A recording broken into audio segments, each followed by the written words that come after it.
কয়েকদিন আগে ত্রিস্তরে পঞ্চায়েত কর্মী নিয়োগের বিজ্ঞপ্তি প্রকাশিত করেন নবান্ন। তো আপনারা সবাই জানেন পঞ্চায়েত কর্মী নিয়োগের বিজ্ঞপ্তি প্রকাশিত করেছিল। তারপরে বলেছে সেখানে গ্রাম পঞ্চায়েত, পঞ্চায়েত সমিতি ও জেলা পরিষদের মোট 19টি পদের বিপুল চাকরির দেওয়ার কথা ঘোষণা করেন রাজ্য সরকার। তো আপনারা জানেন যে 19টি পদ রয়েছে। এই 19টি পদের মধ্যেই আপনারা পঞ্চায়েত সমিতি, গ্রাম পঞ্চায়েত ও জেলা পরিষদের পদের জন্য আপনারা আবেদন করতে পারবেন। তারপরে বলছে কবে থেকে আবেদন করতে পারবেন ইচ্ছুক প্রার্থীরা, এবার জানা গেল সেই দিনক্ষণ। তো আপনারা অনেকেই নিজের প্রোফাইলটা ক্রিয়েট করে ফেলেছেন এবং আপনারা সেই চাকরির জন্য আবেদন কবে থেকে করতে পারবেন তা নিয়ে নিচে বিস্তারিত আলোচনা করা হয়েছে। আমরা দেখে নেব এই প্রতিবেদনের মাধ্যমে। এখানে বলেছে গ্রাম পঞ্চায়েত ও গ্রাম উন্নয়ন দপ্তরের তরফে জারি করা বিজ্ঞপ্তি অনুযায়ী অষ্টম থেকে শুরু করে স্নাতক বা আরও উচ্চ ডিগ্রিধারীরা চাকরির জন্য আবেদন করতে পারবেন। এই নিয়োগ করা হবে নির্মাণ সহায়ক, পঞ্চায়েত ক্লার্ক, অ্যাকাউন্ট ও ডেটা এন্ট্রি অপারেটরের মতো পোস্টে। তো আপনারা 19টি পোস্ট রয়েছে, 19টি পোস্টের মধ্যে অনেক পোস্টে আবেদন করতে পারবেন। তারপরে বলেছে উল্লেখ্য এই পদগুলি অনলাইনে আবেদন করতে বলা হয়েছে।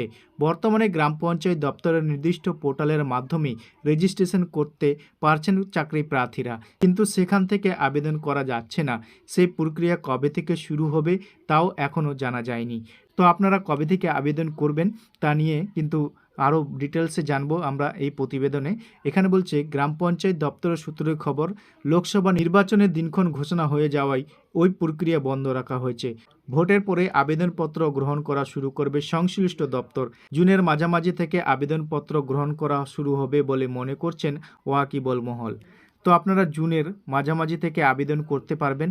তারপরে বলছে পঞ্চায়েত দপ্তরের নিয়োগের আগে ক্লার্কশিপ পরীক্ষার আয়োজন করবে রাজ্য সরকার, পাবলিক সার্ভিস কমিশনার। এছাড়াও রাজ্য police, Kolkata police constable, lady কনস্টেবলের পদে নিয়োগের পরীক্ষার হতে পারে। এই দুইটি চাকরির পরীক্ষা হয়ে গেলে পঞ্চায়েত দপ্তরে পরীক্ষা হতে পারে বলে মনে করা হচ্ছে। তারপরে বলেছে ত্রিস্তরে পঞ্চায়েতে কোনো জেলায় কতজন নিয়োগ করা হবে সেই তথ্য এখনও স্পষ্ট করেনি সরকার। পরবর্তী বিজ্ঞপ্তি যা জানা যাবে বলে মনে করা হচ্ছে। পঞ্চায়েতের নিয়োগের ক্ষেত্রে লিখিত পরীক্ষা ও ইন্টারভিউ নেওয়া হতে পারে বলে সূত্রে মারফত মিলছে খবর। তো বন্ধুরা, এই ছিল পঞ্চায়েত রিক্রুটমেন্ট নিয়ে একটি আপডেট। ভিডিওটা কেমন লেগেছে কমেন্ট সেকশনে অবশ্যই কমেন্ট করে জানাবেন। ভিডিওটা যদি ভালো লেগে থাকে একটা লাইক করে বন্ধুদের সাথে বেশি করে শেয়ার করে দেবেন।